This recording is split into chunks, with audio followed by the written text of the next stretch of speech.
Oh, hello there. It's been a minute. Sorry about that. Work gets crazy sometimes. Anyway, today I'm going to be sitting down with you to talk a bit about combat in Cyberpunk Red, specifically ranged combat.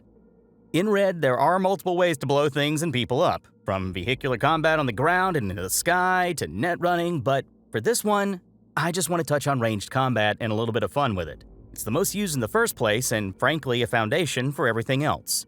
I am also aiming to not really go through all the little minute mechanics and all the numbers, because I don't want to make this into a lecture rather than just us sitting down. I will, though, be describing the initial mechanics here right in the beginning. If you don't want that, peek below in the description. There are timestamps if you just want to skip ahead of this part. And don't worry, won't blame you if you do. Because for people who are new and just are checking things out from other games, I'm just going to go ahead and lay out some foundations to make it a bit easier to understand what goes on in Cyberpunk Red. In terms of this foundation I'm talking about, I'm going to use a comparison of the most known direct combat setup in tabletop, at least right now, because I think a direct comparison at first is going to help people who know that one by heart. Yep, that means I'm going to be talking about D&D 5th edition here in a Cyberpunk video. I know, I'm blasphemous. So, in 5th edition combat, you have pretty much this setup as a baseline. At the start of your turn, you refresh all of your actions and your movement. You pick who you're able to attack, roll your main die, which is a d20, and based off of that roll that you throw, you add in your bonuses like your proficiencies and like +1s or +2s for magic items. You then go off of what your opponent's AC is, which determines you hitting them, because that's armor class. You then roll your damage, and then based upon resistance or weakness or immunity, you then have it all wrapped up and deal the damage. And this is how both melee and ranged work in the game, in a nutshell. You have factors like advantage, disadvantage, critical hits, and when you crit, some tables either double the damage or double the dice. That's all their own flavor. You do also have to keep things in mind about cover and line of sight. So, the reason I'm starting with D&D 5th edition and explaining Red's mechanics is just to make it easy for folks to step over when they recognize things that are similar. The one thing I'll never discredit is how much 5th edition has brought new players into tabletop in general, and I feel it's always a good starting point, and when it comes to showing people Red, I always refer to it. At least that way when people know they started with D&D, it doesn't mean they can't join the Cyberpunk Red Club, you know? I don't like being like that. Now, let's go ahead and get into the fun stuff, and why I laid that previous system out as a reminder. For Cyberpunk Red, the combat system has a few similarities that hopefully will make this easy to follow. With Red, you just have your attack and movement actions refreshed at the start of your turn. Depending on what weapon you're using, you'll be using its relative skill for the upcoming bonuses you add into your roll. For example, assault rifles, they're shoulder arms. You then roll your main die, which is a d10 in this case, and then you add in that skill's base with your reflex stat, since this is a ranged attack. Now, here's where things start to get really different. You're dealing with guns here, not arrows or spears. When you're firing off a bullet, or whatever you put in your gun, it keeps going. When attacking a target, you go off of what is called a difficulty value, or DV because I'm not going to keep saying that all video. This is basically your weapon's effective range. I'll use handguns as an example, and if you're shooting at someone point blank with a handgun, you'll be using the DV of 13 to hit them. But if you're shooting at them 7 tiles away, or 14 meters relatively, it's a DV of 20. This means all attacks you're doing at ranged follow base numbers, rather than each enemy having their own unique difficulty no matter what range they're at. After a while, you do get these numbers memorized, and it makes combat go by so quickly. Anyway, back onto the process.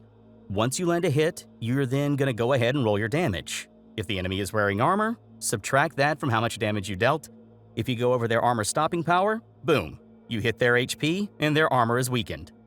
If you don't, the bullet just gets stopped. That's it, without any major twists or caveats, as baseline as you can get for Cyberpunk Red. So that's at least the two systems laid out flat so you can see the direct comparisons. Now to actually go into what I want to talk about. With Red, you have to factor in things which in other systems may just be a straight no. That won't work. With Red, you have to keep in mind you're not popping potions anytime you get hurt. You heal naturally over time or with the use of a once-a-day air hypo of speed heal.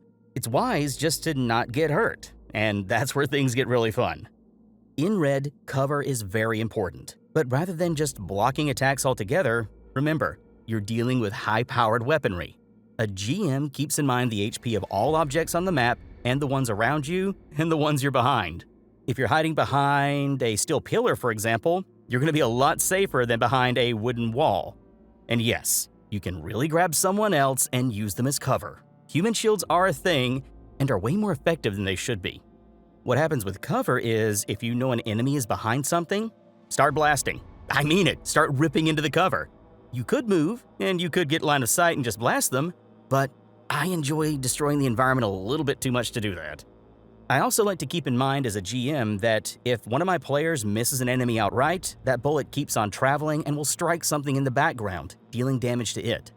I usually ask my players to roll their hit and their damage at the same time, which makes that a lot easier to factor in. And by doing this, they're essentially just riddling the map with damage everywhere, which could make potential cover completely useless for an enemy they're going for. But it also goes both ways. The enemies can miss too. And when that happens, it gets chaotic. It gets chaotic pretty quick. But when it comes to cover, once you drop an object to 0 HP, it is just destroyed. It's just straight up destroyed.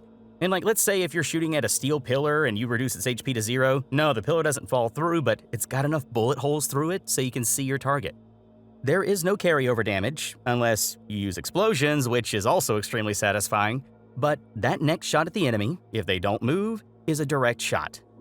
Thankfully, you can dip in and out of cover pretty smooth, since you can actually break up your movement and even shots if you have a gun that fires off more than one round a turn.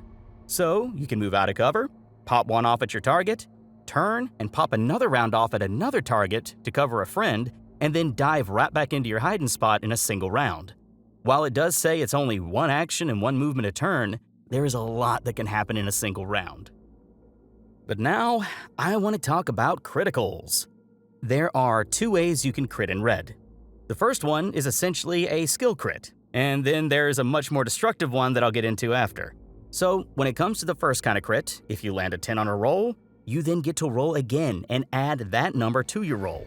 So if you roll a d10, hit a 10, and then roll again and hit a 6, you're pumping out a 16 total for the dice roll. And to let you know, yes, this also goes in reverse. If you land on a 1, you roll the dice again and subtract that total number from your roll. This is not how it is in other games, but it is also up to the table to flavor this how they want to. Remember, each table is different, and each game is different. People are going to play how they wanna. Let them. When it comes down to the other crit, it's a damage crit. To get this, you have to just roll a 6 on at least 2 of your damage dice. So obviously, the more damage dice, the better. And once you actually hit this crit, things get fun. And it may sound complex at first, but trust me, it's not. And it's chaotic. Your target will take an additional 5 damage on top of what you just did. And then you get to roll a critical injury. None of these injuries are nice. They all come with massive negatives and require some major attention to get treated. You're able to quick fix them, but you're gonna need hospital care or a good friendly med tech. I think this is why all my players went for heavy pistols, because they have all the extra damage die attached to them. I'm a normal pistol guy myself because of the rate of fire. There actually are some ways that you can force critical injuries too, with some of the more detailed ways to fight, like aimed shots. To fire off an aimed shot, you'll be taking a penalty to the roll, and it's a -8. But you can pick either head, hand, or leg. Headshot is double damage, hand shot is shooting something out of their hand, and leg, well, leg gives them a broken leg critical injury. And this is just me going over the injuries the body can take. The head actually has its own set of critical injuries it can take too. Heads also have their own armor slot, so take note of that if you're fighting an enemy if they don't have any head armor on. You can take some, aimed shots and hopefully take them down quicker. Like my player's very first game, they nailed 3 headshots. It was terrifying. Also, if you do wind up losing an arm, an eye, a leg, nose, don't worry. They can slap some cyberware right back into that new hole in your body and you'll be as good as new, if you live. What won me over about Red was the combat, just because I've always had a real soft spot for blowing up environments. Blame an old game that Matt Colville wrote on called Mercenaries for that one. But yeah, that's what to keep in mind. The world feels a lot more dynamic to me after playing in other games for years. The environment has its own HP and can be used to keep you properly alive, or be used against you and end up being a massive, massive trap. Nailing a crit can cover you for some awesome success, but when you just barely make a shot and then crit on the damage, oh, it feels so much better, especially when you take out like an arm or a leg. Armor feels like actual armor by reducing the damage you're taking, rather than just upping how hard it is to hit you. Want to just not get shot? If you're packing a reflex of 8, you can just outright attempt to dodge bullets being fired at you, quite literally using opposing rolls when your opponent's using ranged attacks. And if you're hurt, you're going to have to gauge if it is time to run or not. The final word about it? death saves.